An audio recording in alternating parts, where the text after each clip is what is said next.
Roxo Media House. From the Flying T Club Studios here at Roxo Media House, this is Frogs Today. Sonny Dykes is in his third year as TCU football head coach, and fall camp is off and running as day 3 wrapped up yesterday, as the team prepares to go on the road to open the season at Stanford at the end of the month. Women's soccer joins football in opening their camp as well as day 4 continues tonight. Women's basketball has been at it all summer, and we hear from some new faces embarking on Frankie Town for the upcoming season, as well as men's hoop, who continue to get exciting upcoming schedule news. We also have more baseball news as Frogs continue to sign MLB contracts, and pitcher Cademan Parker joins us in the studio to talk about it, what his plans are for the next year after getting drafted by the Milwaukee Brewers. And lastly, we'll get you caught up with all the Frogs in Paris and how they've been faring at the Olympics. It's Friday, August 2nd, and I'm your host, Trazarien White with men's basketball. And I'm Frankie Collins with the men's hoops as well. We got a ton of transfers like Bashan Alette, RJ Jones, Noah Reynolds, and Brendan Winslow, who have joined the team since the season ended. And this guy right here, 2 state titles for Mansfield Timberview as he returns to his hometown after time at UNC Wilmington. And I am coming to Fort Worth from Arizona State, where I spent the last 2 years of my college career. Football is 3 days into their preseason fall camp, and we have coaches and several players to fill us in on how that's been going along. With women's soccer stars Cameron Lancaster and Jenny Imethune as they go into their day 4 tonight. With our team reloaded, so did women's basketball. It's a brand new team, and we talked to youngsters Donovan Hunter and Maddie Shear, as well as Sedona Prince, and an update on Haley Van Lith with her USA 3-on-3 team in Paris. We also have exciting Frog Box news from TCU baseball and several players signing contracts after the draft, but one guy will be returning to the mound for the Frogs. Let's not forget exciting schedule news with our team. And how have our Frogs been doing in Paris? In swimming, rifle, women's basketball, and beach volleyball? We'll get you all caught up on that news and more when we return with a word from our sponsor, the Flying T Club. We'll be right back. You know, we wouldn't be able to do the things we're able to do this year without the Flying T Club. So we got to continue to get people involved. It's more important right now than it's ever been. Flying T is special. It's the best thing that I've encountered in college. It allows us to be able to offset a lot of the costs that our scholarships aren't able to cover. If people like winning, invest in the Flying T Club and NIL. This is really great for athletes and just for future students who want to come here and be a part of something special, man. I just think it's great. It just means a lot to us players to see all the sport, and it's huge. Welcome back into the Flying T Club studio. I'm your host, Trazarien White, and we'll start right off with football as Sonny Dykes is in his 3rd year as head coach for the Horned Frogs. And here is his thoughts on the start of fall camp. The mechanics of everything was really good today. You know, and what I mean by that was, you know, there's a lot of moving parts. You know, just our players getting here early and having the right frame of mind. And I thought we did as dumb as it sounds, I thought we did a really good job eating breakfast. And the guys did a great job shaking out before practice. And, you know, all those kind of things that I think, you know, show that you have some maturity and some guys that understand, you know, the process of playing football. So I was encouraged, you know, by that. You know, I can remember, again, I want to make a bunch of comparisons, but I can remember last year, you know, not feeling that way, just concerned about our approach, and that wasn't the case today. And I think, again, that all comes from maturity and leadership, and I think it comes from, you know, from us as coaches paying attention to detail, and strength and conditioning guys doing a great job over the summer. So all that was really good. Pre-practice I thought was exceptional. I thought the early part of practice was really, really good, and I thought we finished okay. You know, I thought it was, I thought we got a little fatigued, mentally probably more than physically, and made a couple of mistakes at the end of practice and got a little lax with some of the details. But overall, I thought it was a really good first day. It was, you know, loved the way the guys competed. I love the way, you know, the mentality I thought was good. You know, we're so much further along schematically. right now than we were really at any point last season. I think on both sides of the ball and special teams as well. So, I feel good about the first day, and but like anything, we'll see. We'll know a whole lot more about this group, practice 17 and 18 and 19 and 20, and when it gets a little rough. It's a little early to talk about leadership on day one, but the leadership in this group is going to make a big difference in the success of the team moving forward. And what does the buy-in look like? Yeah, a little early on day one to talk about leadership or to really know much about it. I mean, I think the guys, number one, I think all of us in this program, coaches, players, everybody associated with the program, understands how important that is and appreciates the fact that it just doesn't happen by accident. That is something that is, that's talked about and learned and practiced every single day. But, like I said, the leaders really emerge when things start to get a little tough. It's easy to be a positive vocal guy when, day one, when things are easy, and it's hard to do it when you're tired and beat up and having a bad day and don't feel your best and don't see any light at the end of the tunnel. So, my hope is those guys will continue to emerge, but I think this team, I think the guys want to have a role. I think they know it's important to embrace their role, and so I'm encouraged by that. I think a big difference is obviously, new defensive coordinator, a new defense, a lot of new players on the team. Just in that aspect. Yeah, I think each year, a new team, it's going to be different overall. So attitude, we know how last season went, and we don't want that, obviously, for this upcoming season. So a lot of attitude has changed, going about things, looking at things differently, just having an open mind about a lot of things. The depth on the team in a variety of position groups will be a positive going forward in fall camp. And how is this looking up front offensively?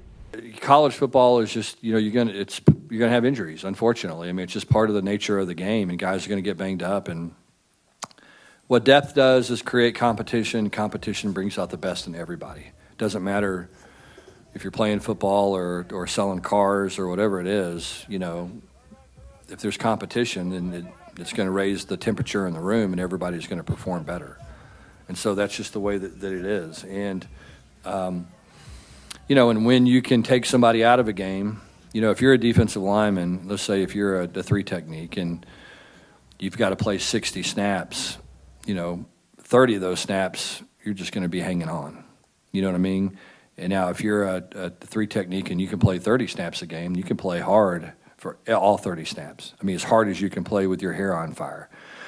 And so that's going to really be a big deal for us, is building that kind of depth so that when we get into games, and we get into these games in August and September and early October that are hot, that we can rotate a lot of guys and, keep people fresh and make sure that when they're playing, we're getting their very best.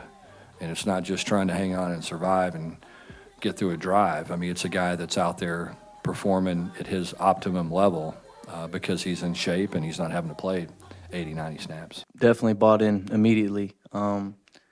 There's a lot of talent that we brought in. Eric McAllister is a guy who's bought in, and he hopefully plays a huge role for us this year. Really talented dude, especially up front. We could talk about guys we brought in, like you guys talked to, Bless Harris. He's mean, he's nasty. He's got a ton of experience, and he's an older guy. So and him, Carson Bruno, Brockemeyer. I mean, to be honest with you, the position group I'm most excited about this season is the offensive line. I feel like we have depth there as well, which is extremely important because injuries happen, and we hope they don't, but it's the game of football. They happen. So I think that's a position group that I'm really excited about. And, yeah, I mean, we could talk about, different guys all day long, just Lamarion James and, guys on that side of the ball. Devin Deal is an absolute dog. Cooper McDonald is an absolute dog. And so I cannot wait to see these guys play this fall camp and onto the season. So I've really been just honestly proud and happy to see everybody that's come in buy into the culture and not really go against the grain, just kind of take a couple weeks to look around and see what's going on. And they've definitely done that. And, that they're more than family to us, they're brothers now. So from a lot of guys that were here last year and, the 2022 year under Dykes, I feel like they're saying that it's as close as the team has ever been. Obviously I wasn't here to, experience it the past 2 years, but, I feel really good with the guys. I feel like I'm able to, talk to the guys about anything, ask questions. I feel really good around the team. It's not even just defensive guys, offensive guys. I'm really close to. We sit together, we eat, just the chemistry feels really good right now. We do, and we made that emphasis over the summer. I think in the spring we were, like you said, we were all new, but in the summer we made an emphasis to come together as a team and bond and make that a strong connection that we can have in the fall. I can really sense that this team is hungry, from all the workouts we had from the first winter off season to spring ball to even this past summer. Guys are really anxious to just go out and just play. Guys are really hungry to go out there and put out their name for their families and to really put that TCU purple on and just go ball out. And that's what I love about this team, because every day guys are really willing to compete no matter what they're feeling, no matter how sore, no how banged up they are, or whatever they have going on in life. The guys here just ready to go. The guys here ready to attack every day. On top of winning up front, as Coach Dykes mentioned, the quarterback play has to be at the highest level as well. And from Dykes to teammates, Josh Hoover is playing at a very high level. I saw him a little bit in the summer when we would do little workouts and stuff or whatever. Just saw him throw the ball a little bit. But, going up against him, he's a really good player. He's really smart. I feel like that's one thing a lot of people don't really acknowledge, but he's a really smart player. He knows what everybody on the field's doing, and he knows, to make the right adjustments. He could throw the ball really good, too. I went up against a lot of great quarterbacks last year, Caleb Williams, Michael Penix, Bo Nix, Cam Ward, but, I feel like he's up there with a lot of the guys that can throw the ball really, really well. And, yeah, he has a lot of great tools, a lot of great receivers, a lot of great running backs around him, who he could throw to just to make him look even better and showcase his abilities to a higher level. There's a lot of little things we still have to get worked out, but he's accurate. Throws the ball on time, throws guys open. I thought he did a good job. I think for him, it's going to be really important for him to just take the completions. What happens is as you go through fall camp, you get tired of checking the ball down and you try to, all of a sudden you try to throw it in the hole somewhere or try to force a ball here and there and you turn it over. And I think that's going to be the key for him is because he can make those throws. His arm strength is such and his ability to manipulate, throw over people and under people and throw it on time and all that. All those things result in sometimes guys taking chances, and he's just got to be satisfied checking the ball down, taking 4 or 5 yards and moving the chains, and and then learn when to take your shots. And so that's a process that takes place only through repetition and experience. And so I think he'll continue to get better at those things, but I thought it was a really good, solid first day. He's very vocal. To say he's a young guy, he's mature he's very mature for his age. That's a good thing to see. He's going to be good for years to come for this university. But overall, Josh has been good. I'm ready to see him go out there and play. What is the readiness like for this team, and what is the adjustment from last year going into fall camp? Well, I think I think it starts with us as coaches. Just making sure we're ready. And what I mean by that is just that we're as detailed and knowledgeable as we need to be. And I just don't think I did a very good job getting everybody on the same page last year. And so, we worked really hard to correct that in the off season, and that's where it all starts is with us and filters to the players. And so that's been the biggest adjustment. With about 3 weeks away from the road opener on August 30th, what has the talk been about Stanford, and what do we expect to see from them? But more importantly, TCU. There's two things I think that really, big things that really matter in football, and it's line play and quarterback play. And those are the two things. Now you can, within those things, turnovers and all that. But if you have really good quarterback play, normally you have a really good team. If you're usually really good up front, then you're normally going to have a really good team. I've never seen a good football team that didn't have a great offensive line. It just doesn't happen. And so the game is a tough game. It's a physical game. And most often it's one up front. And so, Stanford has a history of having those kind of players and those kind of teams. And so I'm sure that's their identity and the way they're going to try to build their program. And so, it's the same thing with us. I mean, you look at us and, any kind of success we've ever had through the years, the most successful teams have had two things in common. We had really good quarterback play and we had really good offensive line play. And those two things really contribute to each other. It's easy for your quarterback if he's got protection. He can sit back there and throw and pick people apart. And so, at the end of the day, I can't tell you how important that is. And so, that's the thing with us. We want to be a very physical football team. We did not run the football well last year. It was, we were very disappointed in our ability to do it. That's why we were so bad in the red zone. You go back and again look at those red zone numbers. They were really, really bad. And it all had to do with our inability to run the ball and our ability to turn it over, which we did a lot in the red zone. You look at the Colorado game in particular, two critical red zone turnovers, and that's a different ball game. And, but those are all lessons that we've learned and things that our job as coaches is to emphasize those and make sure our players don't make those same mistakes. Being our first year here in Fort Worth, we look forward to seeing these guys in the Carter real soon.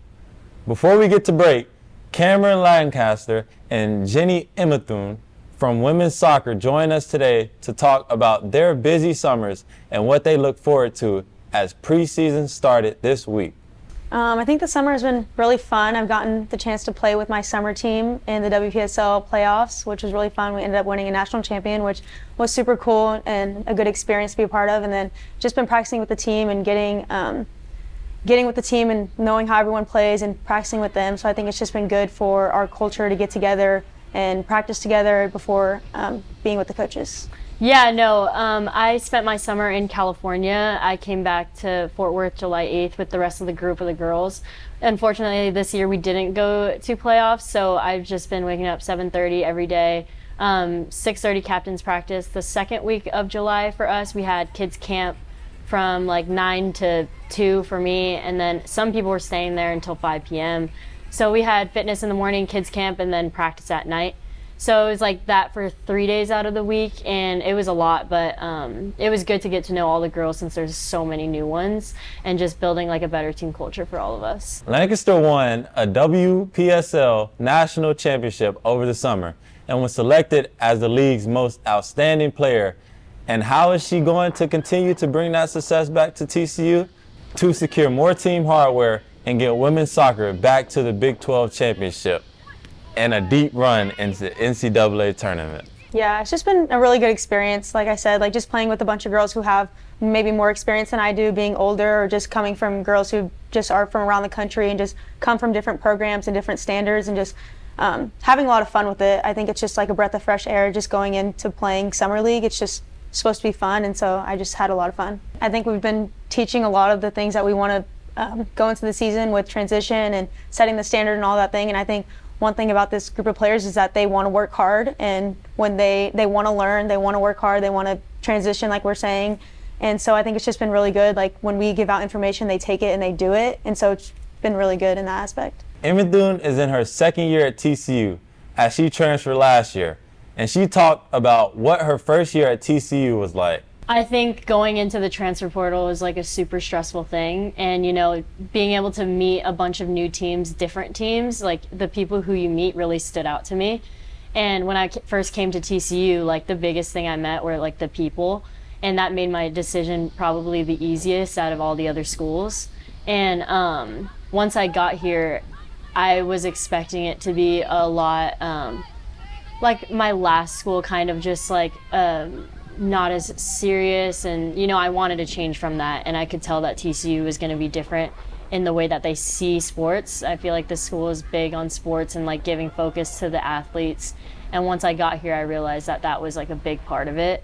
I felt like there was a lot of focus on me as an athlete, but me also as just a person, and coming to TCU really helped me realize like this is how a team should be and how a team should be treated, how a team should train and play every game like it's one of their last. And playing for the seniors, obviously, who are here for the last years, who you grow closer to because of how close the team is to begin with in the summer. Of course, the expectations are high for both these soccer stars, with Lancaster leading in the middle of the field and Emma Thune anchoring down the back line.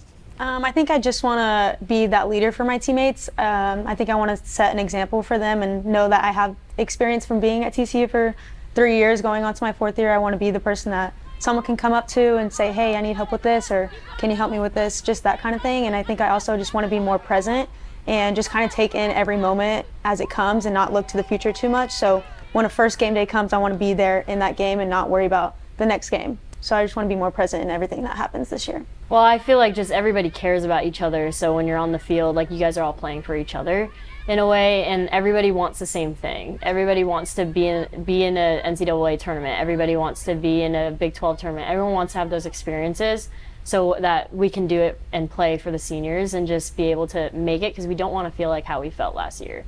And our plan is not to go backwards, and I feel like at this point with these new players, like, we're going forward, and with the team that we have now, like, I think all the intentions are just the same, to be better. Last year, coming on to this year, I think we just all need to have a more fun and know that this is why we play the game, is to have fun and to play with each other, and just knowing that if we make it to the NCAAs, that we're going to be playing with each other for a lot more time. Like, I personally want to play with the team for as long as I can. So just knowing that if we keep on winning, if we keep on playing good, then we're going to keep on being able to play with each other.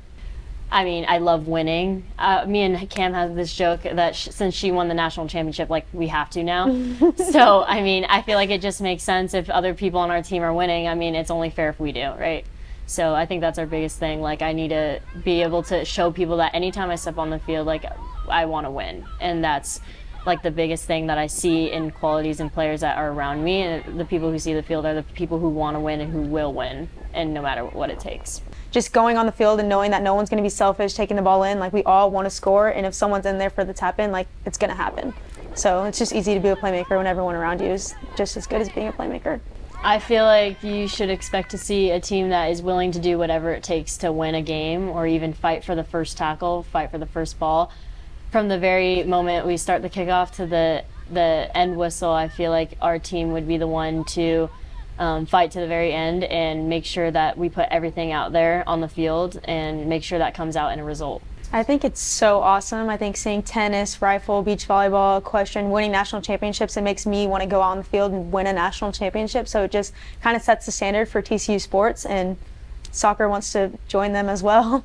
Good luck to our women's soccer team. More to get to when we return. We'll be right back. At Higginbotham, we put people first. So we simply start by listening to you. Whether you're searching for customized insurance, HR, or financial solutions to protect your home, car, health, business, or employees, our specialists are here to serve you, the people you care about, and your success. Higginbotham, insurance, HR, and financial services. Inspired by you. Simply the best barbecue in Fort Worth. Dine in, catering, or drive-through. 2900 Montgomery, just off I-30. Remember, the best barbecue in Fort Worth is at Railhead Smokehouse. Hello once again, Frog friends. I'm Frankie Collins with men's basketball. Frog Ball USA making news as usual with Peyton Tolley and Zach Collier, Kyle Ayers, and Hunter Hodges signing MLB contracts to start their pro careers. But we were able to catch up with right-hand pitcher Cademan Parker on the moment he got the call from the Milwaukee Brewers, and he just happened to be in the car. Yeah, for me it was, I think, a little bit different. I wasn't at home watching it. I was out running errands, actually, and picked up a phone call, and I didn't really know what to expect. I wasn't ready for a phone call because I was expecting, usually your agent would call and tell you it's happening, but I didn't get that. So answered the phone, and they were like, congratulations. And I was a little bit confused, and I said, for what? Like, thank you, but for what? And they're like, you just been selected. I was like, oh, awesome, thanks.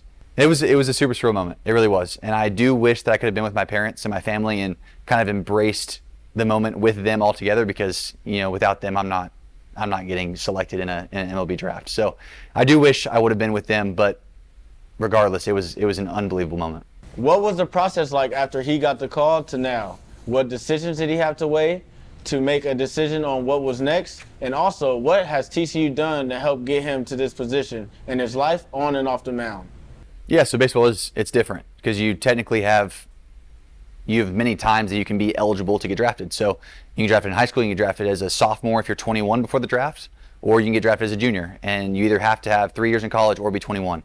And for me, it was, you kind of have that number on what it's going to take to get you away from, you know, the university that you've been playing at that you love. So for me, it was obviously a tough decision, and it was something that I kind of fought with a little bit. And at the end of the day, it was just something where a deal couldn't be done. And I love TCU, so obviously I wanted to come back. The coaches and the players and kind of just the program altogether with TCU baseball, it's special. It's different than 99% of the places that are in America, and it's a tight-knit group always, and it's family, and it's more how to become a good man, a good father, a good husband than it is, hey, we're going to make you a really, really good baseball player. Obviously they do that as well with all the guys that have come out and been successful in professional baseball, but they've done kind of everything to me that has put me in this position. I think that, you know, in high school it was kind of a fresh canvas and kind of came onto the scene late, and I knew that I needed to come to campus to learn a lot of things. You know, I just felt like I was immature and not ready for professional baseball then. And Sarlos and Coach Lon and all the coaches at TCU have really put a strong mark on me and allowed me to be a really good pitcher, but also how to be a good man and eventually be a good husband and father. Parker appeared in 17 games last year for the Frogs, earning a 3-1 record with a 4.11 ERA, with 42 strikeouts in 35 innings, and looks to improve on that next year, and wasn't quite ready to give up the purple. TCU's kind of always been that spot for me, and I have a long history of just being a TCU fan. You know, my dad spent time here and we lived on campus, and so for me TCU it was everything I always wanted to eventually get out of college, and in these 3 years so far, it's kind of blown all of my expectations out of the water. I just think that this place, it really is special. And for me, baseball's a game and it's fun. And I know that eventually I'm not going to be able to play a game, you know, as my career.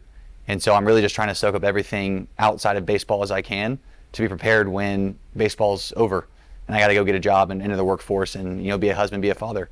So for me, TCU's, it's pretty special. And so I knew that it wasn't going to be a hard decision because I knew that if it was going to work out, great. But if it didn't, I knew I had a great place to return to.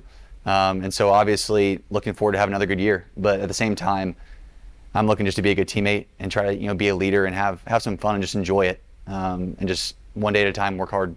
I'm just trying to be the same guy I always have. And I think that I've tried to grow, you know, as a human since I've stepped on campus and figure out how to be consistent and figure out how to be, you know, disciplined in my routines. And that's something I think that you're going to continue to get is this year it's somebody who's taking it one day at a time and who's only focused on what's in front of them. And I'm going to try to be a leader and a good teammate and let the results just come with that, because I've always found that when you kind of put the results first and try to chase expectations and chase goals, you end up not meeting them and you just feel like you're a big failure. And for me, my success on the field doesn't define me. My identity is found in Christ. And so for me, I know that regardless, good at baseball, not good at baseball, making money, not making money, I'm still a child of God, and that's kind of where it drives me to just be the best I can. Lastly, we all have to know what it's going to take to get Frogball USA back to the College World Series. I think it starts kind of with the core, and the head of TCU baseball is Coach Los, and I think that he just does a phenomenal job with bringing in the right guys and laying a foundation of how the culture of TCU baseball is going to be. And like I said, that goes with the guys, and every year that I've been here, it's been a really good group of guys. We've always been close and, you know, loved each other and loved pushing each other to work harder and hold each other accountable. But that also goes all the way to the fans. And Lupton's, it's crazy. And it really is Lupton magic. And we love, you know, playing in front of those fans because they always bring the energy and they support and they care about us. And so that kind of all entails how we're able to be a good program and fight for, you know, Omaha and a national championship every year. I mean, I remember being a freshman walking on campus and kind of being excited and not really knowing what was going to come out of it. And so for me, I like meeting the freshmen. I like talking to them and just welcome them into a true kind of brotherhood type thing. And the success that comes with that is you're only focused on one thing at a time. And I remember my sophomore year, whenever we went to Omaha, we got into a point where we were about 500, and we realized we can't change what's behind us, and we can't control what people say or don't say about us on social media or websites or whatever. So I think it really is taking it one day at a time, one step at a time, and only controlling kind of what's in front of you, because once that moment's gone, you got to get ready for the next one, because you can't change what already happened. So I do think that it's a good group of freshmen, and I'm looking forward to really grinding with them and trying to figure out the group of guys that's going to take us to Omaha this year.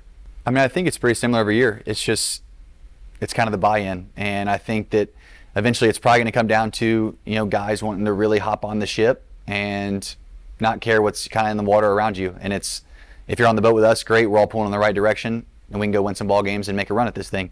But you always have some guys who think that what we're doing is stupid, or don't want to completely buy in. And I'm not saying we're going to have any of that. I hope not. But I do think that eventually it's going to come down to the leadership and being able to get all the guys on board, and everybody thinking together and working together for one goal, and that's to win a national championship. Good luck, Cademan. And now on to women's basketball as the team continues to gain energy throughout the summer. Head coach Mark Campbell, in his second season at TCU, put together a special team in his first year, sparking an energy that hasn't been around in women's basketball in quite some time now. Well, it's got even better this offseason. We are really excited to get going with our second year. And year one, there's just so many, everything you do is new in every area of the program. And so having that year under our belt, having a core group of returners, you got 6 returners that we worked with last year. And so they know the routine and expectations. They know the offense and defensive schemes that we got going on. And then you added 6 really talented veterans. And I think one of our strengths this year is how old this group is. It's a bunch of players that have been through the grind of college basketball. And so, as we talked about earlier, I think Donovan Hunter's your youngest player.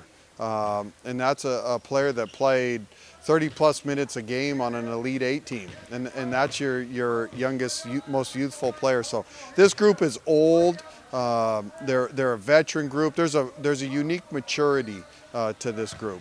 The process of putting together another quality roster is not easy, but Campbell has the experience and staff to build a team that can make a big NCAA tournament run. It's unique building a team in modern college basketball right now, and so we were fortunate that we have an amazing foundation. I think you have 5 of your top 6 scorers back, and so we had a very veteran group returning. So now, when we were building it, it's what pieces complement the returners and what do we need to add to get to the next level. And so you just take that one player at a time. And I think we added a really wide range of talent. You added some very gifted guards and playmakers that fit our system and the pick and roll system.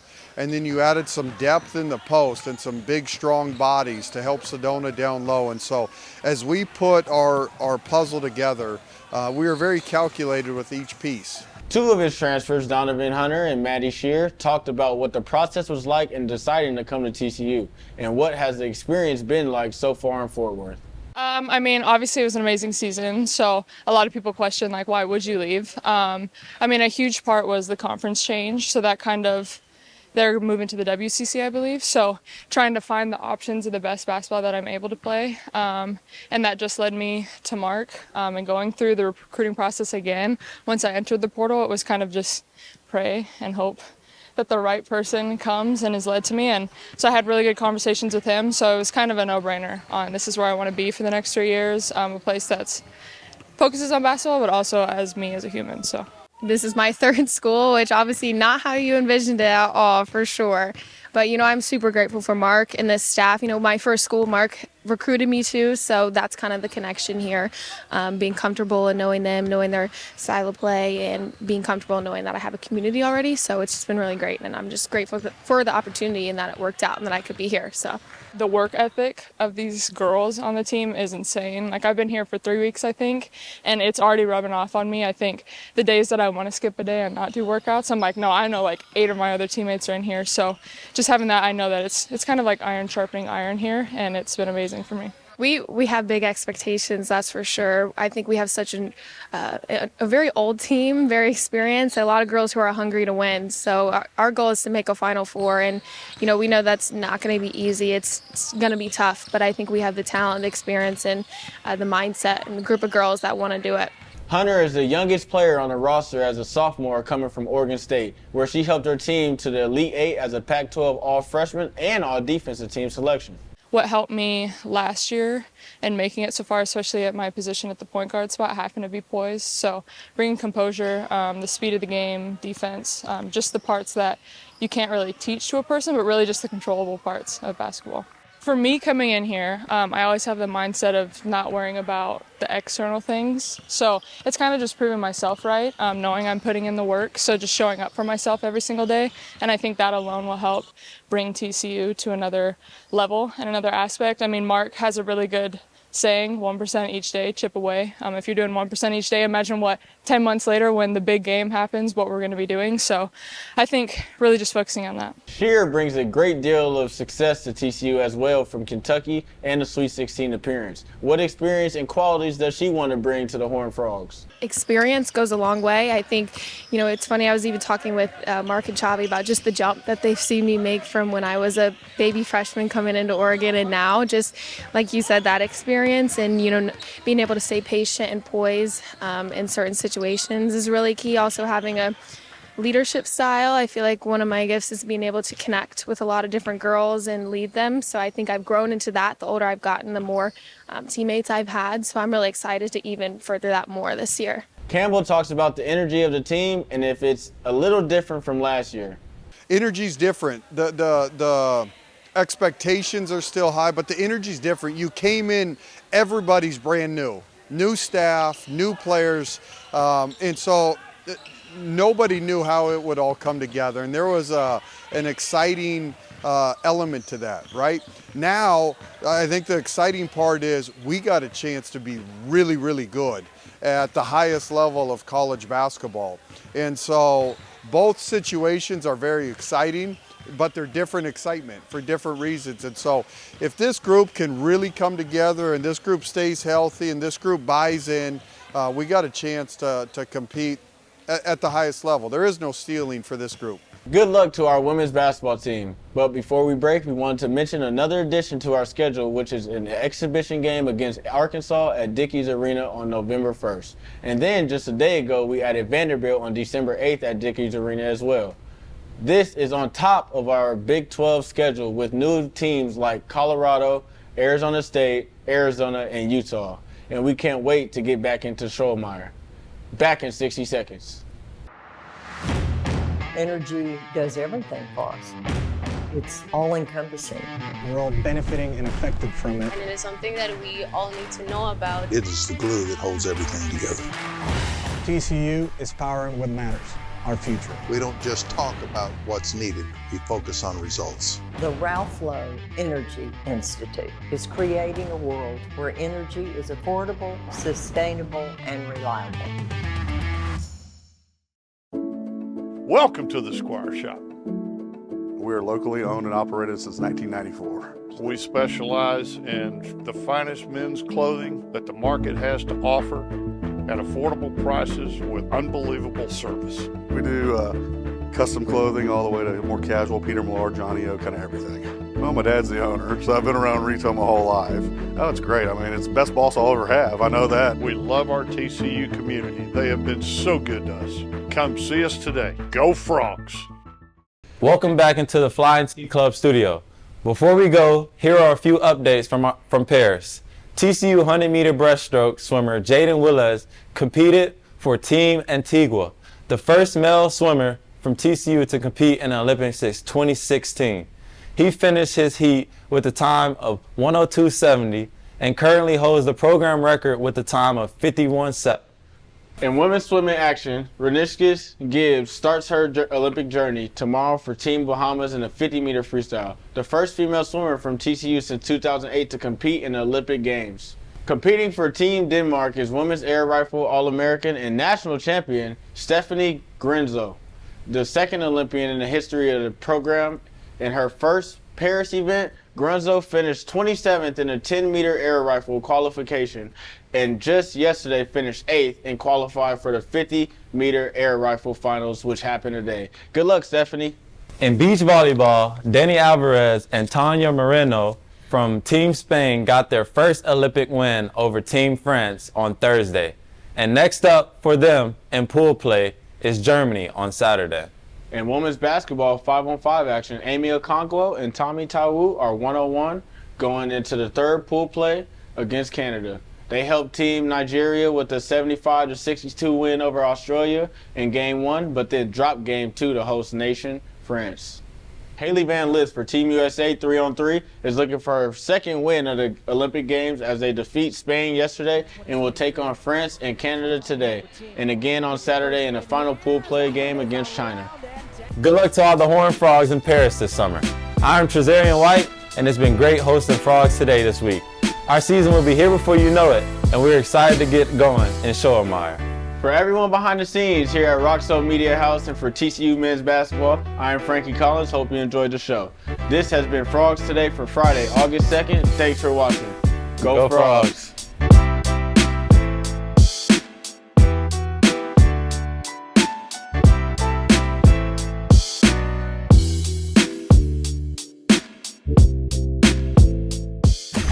Roxo Media House.